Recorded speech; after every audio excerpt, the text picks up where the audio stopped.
Hey everybody, it's Shizug. Welcome back to Breaking the Deadlock. Today we're doing a VOD review of the Aurora Deadlock Masters tournament. This is a $10,000 tournament where 4 teams competed and all the matches were best of 3s. We're looking at Game 2 of the Grand Finals of Team MikaelS versus Team Recurrent. This VOD review is going to be from the perspective entirely of MikaelS as the game goes on, as there's no match ID associated with the game and the camera work of the mainstream was a little bit hard to follow sometimes. So first thing that we can notice is he goes for some harass on the Yama, but he initially focuses down this healing creep. This is the most important target in this wave, and he is able to secure the soul from it as well. Here he goes for a cheeky play where he tries to slide in and is going to maybe try to melee on top of that creep, but he decides not to. As you can see, he's continuing to try to shove his wave and get his last hits with melee secures, as is generally advisable in other guides as well. We're going to see him continue to try to shove his wave, but he's going to also use his carbine and try to harass the Yama when possible. He's holding his carbine charge and is meleeing to secure at the same time. We see here he backs up to get a headshot booster, and that's going to allow him to do extra chip damage on the Yama when they are essentially trading. Yama also just backed to buy an item, and we don't know what it is yet. Tries to track her, but most importantly, the creeps are here, and he's going to try to secure all the creeps or trooper last hits. So notice this moment coming up here. What we're going to see is he's going to go for a little bit of harassing the Yama, but he's going to check her item at the same time. So what he's doing is he's holding tab, he's hovering over her portrait, and he sees that she also bought a headshot booster. And he's kind of factoring this into the trades that he's taking, and he's understanding what she's building into. So we know that the Yama's going for a similar kind of build where they're trying to work on this chip play to eventually go in and go for the kill, right? So that headshot booster, he needs to be careful about because that's going to randomly nuke him when the Yama is able to hit a shot on him, and he needs to play around that. It's not a lot of active gameplay that's going to go into that, but it's just something so he can know in his mind, like, oh, did she buy regen or is she going to aggress here? And now he knows that she wants to aggress.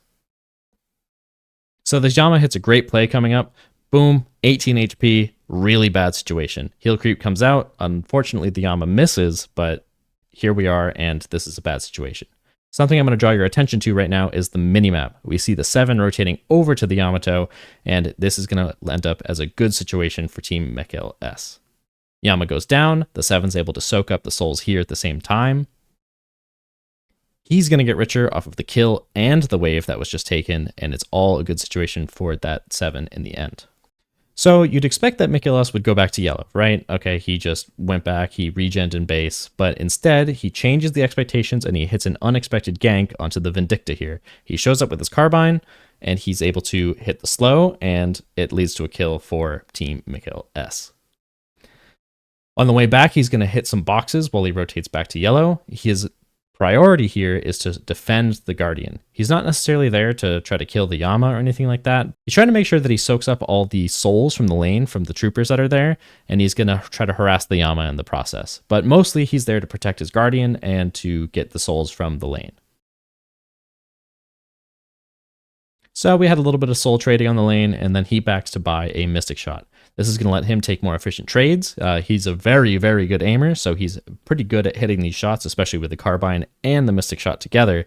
An unfortunate whiff there, but this in general is going to keep him, he's going to continue to be able to damage the Yamato and take these favorable trades.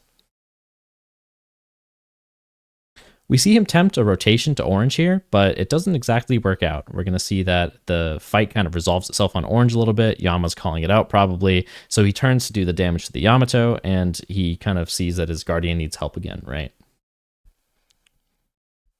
So yet again, trading farm with Yama, harassing where he can, stuff like that. We're going to pay extra attention to this position that MikaelS has. He has troopers under the enemy Guardian, and he's able to hit this charge shot on the Yamato, getting some chip damage. He feels strong in this moment. So he's going to stick around. He's going to shoot Yama when possible and look for denies, but Yama overextends, feeds a kill, and then this is going to allow some damage to happen to this Guardian. So he's going to continue. He's going to make sure to get all the souls from the troopers that are here, but he's also going to try to dish out some damage to the Guardian. In this moment, I'm actually kind of surprised he doesn't rotate to orange and help out there, but I guess he deems that the Guardian damage is more important here. So this is kind of something to note, is that maybe he's playing for AP so that they can team fight later. The Yama shows back up and he's immediately aggressing again. He's building that net worth lead, and that means that he's going to take very favorable trades versus Yama now. So he consistently is aggressing on her and even has teammates rotating over to secure this kill. The 7 shows up and looks for the kill, and now they're fighting together on this wave. Yet again, 7 is taking souls. They're duplicating the souls that are in this lane, so it's favorable for him. Unfortunately, he goes down, but he trades kills with Yamato. So is this bad? That 7, oh my god, he just went in and fed. Like, what is up with that? But to that answer, I say no. This is a good death. I think that 7 trade, although maybe they could have got Yama without his death, I don't think that that's necessarily a bad death here. Because what it's going to allow is they take the Guardian, they get that extra ability point, and now he can kind of let yellow be, and he can rotate orange and maybe make more things happen on the map. We notice that Yamato shows back up in the distance, and we know that Pocket's here already, so what he does is he backs up, he wants to spend his 2,000 souls. This is a lot of net worth that exists on his character, and he wants to put it into his inventory to feel that strength. So, 6 minutes, 6:56, he has some options to jungle now. They're spawning at 7 minutes in a second. There we go. We see the map light up. So he has the option to jungle, but he's not necessarily going to make that his main focus. He hits a camp a little bit, but he rotates back over because his Guardian is the #1 priority. This is the thing that matters. He doesn't want to feed this because he doesn't want to give the ability points to the other team for free, and he doesn't want to get that souls to the other team for free as well.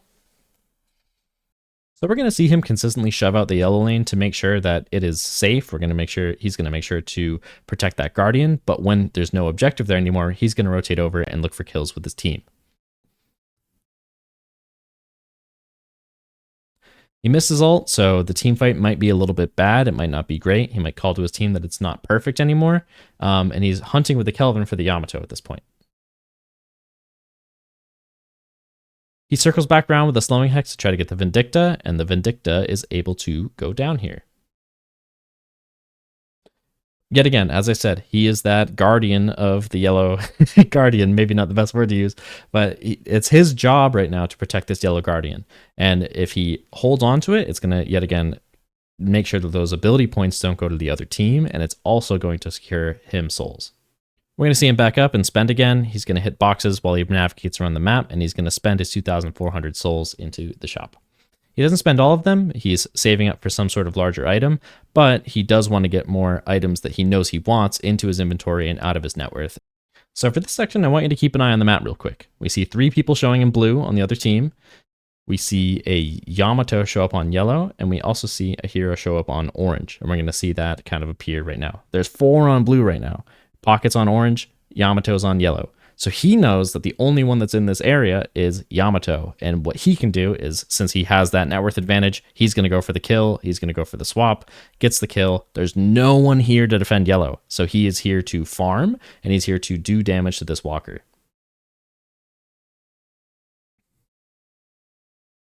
You see the people that were fighting on blue, they kind of retreat, and he makes the decision to get out because it's no longer safe. Pocket rotates over. He was coming from orange. There might be more people to come. Yet again, we'll see MikaelS spend his souls actively on the map. He will rotate to other lanes, use the shops, stuff like that.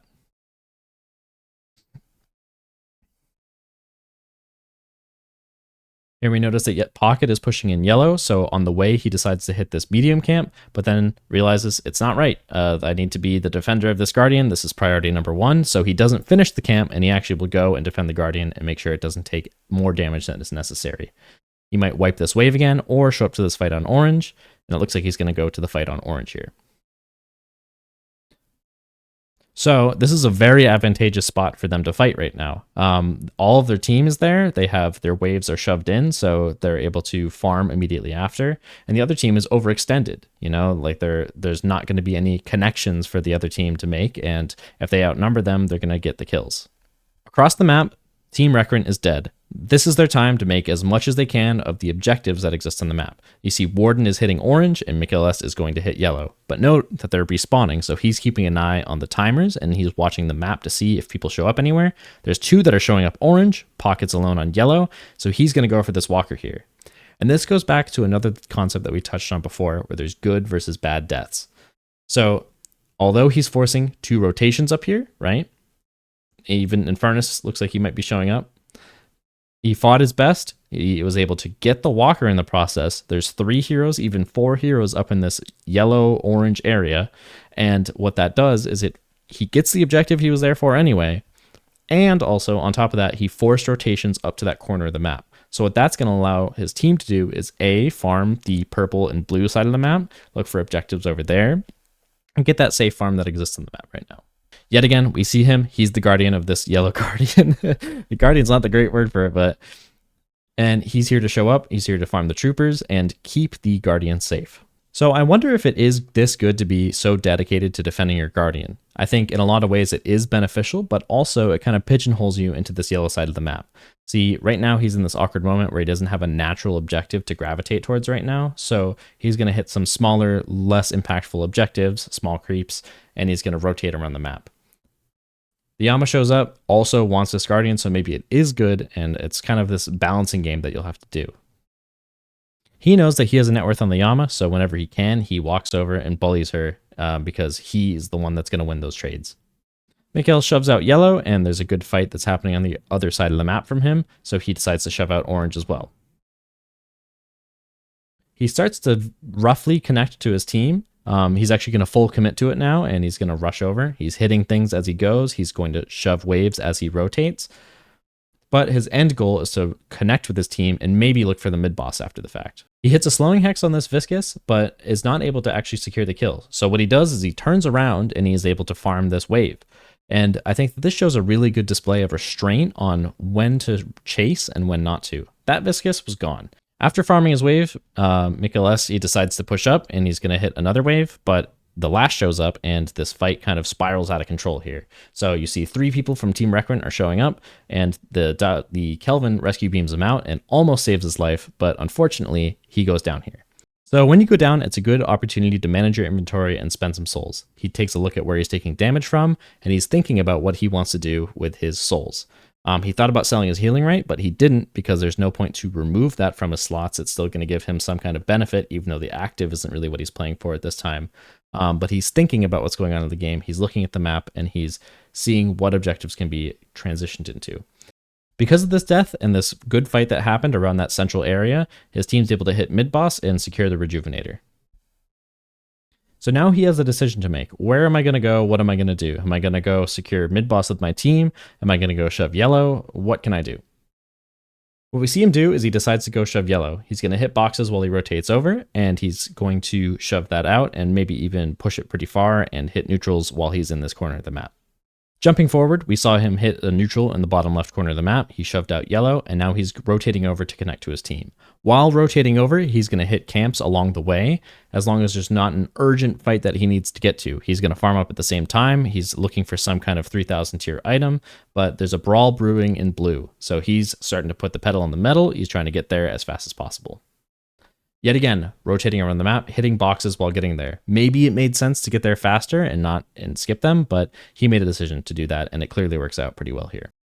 So in a reju fight, it's all right to die. It's not, you don't want to go in first and just immediately die without getting any spells off, but it's okay to go down in this fight because you're respawning in 15 seconds and they're respawning in longer. So these trades are favorable of 1-to-1 deaths, because your team's going to be up faster, you're going to be able to convert into objectives, you're going to be able to offset death timers, and then you're going to be respawning fast enough to get to this fight even as it's still going on.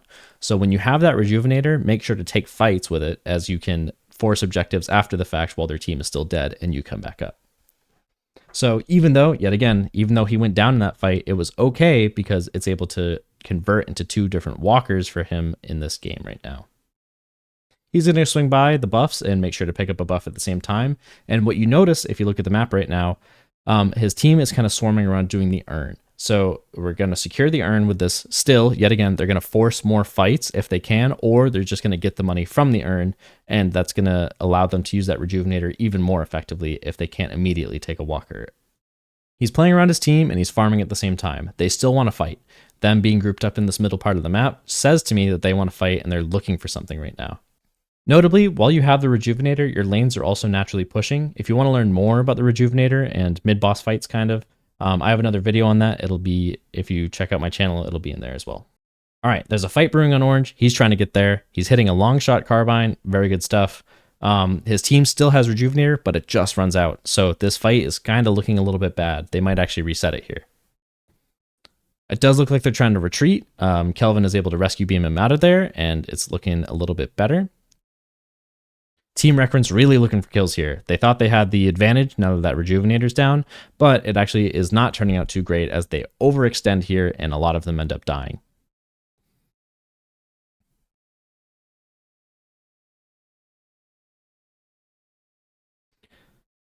So as you can see, 4 go down, 5 go down, and the game's falling apart for Team Recurrent. With a good fight mid, you're going to try to convert that yet again into objectives, and we're going to see them do that here. He's going to spend up his souls so that when the next fight happens, he's ready to go. And as we see, his 2 building hitters are already kind of at the walker. They're already doing the job. It doesn't matter that he's there, so it's all right to go spend souls in that situation. So after hitting that walker, they kind of play the run around the map and farm the map up and maybe look for a fight when we feel ready, when we get our next set of items. So everyone's spending up their souls, they're getting new items into their inventory, and now that they're spent up, they're going to go look for a fight. So yet again, Team Recurrent, they're looking pretty aggressive here. They're diving into this fight and they're going behind enemy lines, and it's allowing his team to kind of connect back over here. We see a great swap through the wall happen. It gets the lash down, and he's going to start playing safe. He has a ethereal shift, which we know is a good item, and it's going to let him stay alive a little bit longer versus that viscous. And it's going to allow more time for his team to rotate and take the favorable fight. We see the fight play out from the third person view, and we're seeing that 3 are down from Team Recurrent, and MikaelS, they take the favorable fight. So what they're going to do is they're going to go and they're going to shove waves out. They're going to try to take control of that map again. Yet again, we're staring at the map. We're seeing what's going on while we're dead. We're either spending souls or monitoring the map and seeing what's going on. More kills are happening, so this means that they can try to snowball these death timers yet again. And now they're looking at getting base guardians. So yet again, looking at the map, we see the team in power. They're delivering the urn. So our Kelvin, he's picking it up and he's going to run it across the map and he's going to drop it off at the drop-off point. It's going to secure them more souls, build that net worth lead, and it's good for them overall. We're going to see people fight and kind of mingle in that general area to make sure that that drop-off is successful. So here we see another pivotal moment. MikaelS, he sees some people, he thinks he can make a good play happen, but he sees more than he anticipated originally. So he bails and he runs away and kind of bails out of the fight. And that's good. It's good to go back on that. But his team starts fighting and it starts to look like a favorable fight. So he's making the rush back into it after spending up some souls. He's trying to get to that fight. He knows it's favorable now. He sees that there's 2 dead. So he's fighting to the death here. He's going in as hard as he can. Chasing, getting in there more and more. Medicta's going to go down. And yet again, this is going to convert into a mid-boss. So they took a fight around that middle area. It was a good start to it because he didn't get picked off. He reset the fight. And now they're able to convert this into a mid-boss and a rejuvenator. So after taking mid-boss, you want to shove out your waves again and then spend up those souls that you got from the good fight. We're going to see Team Recurrent actually overextend here. They're going to take a fight outside of the base into the Rejuvenator, and it's not going to go favorably for them. We see that the Infernus goes down, the Lash goes down, the Yama's going to go down here. The game's falling apart. There's no one dying on the side of Team MikaelS. The game is going to basically conclude here. So what can we learn from this replay? We learned 2 things.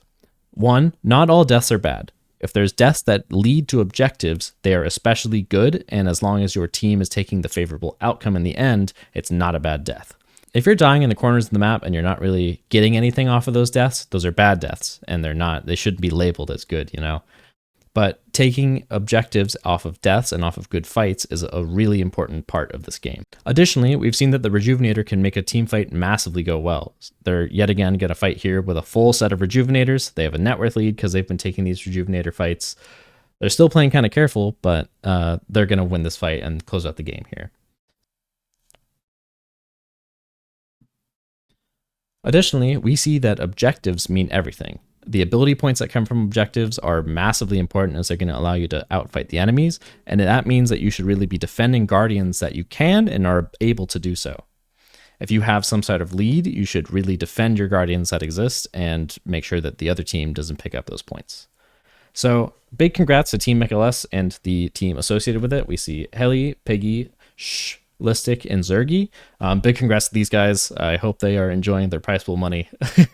And I hope to see what this team is going to do in the future. I'm sure that we're seeing the birth of some Deadlock greats, and we're going to see these players from years to come.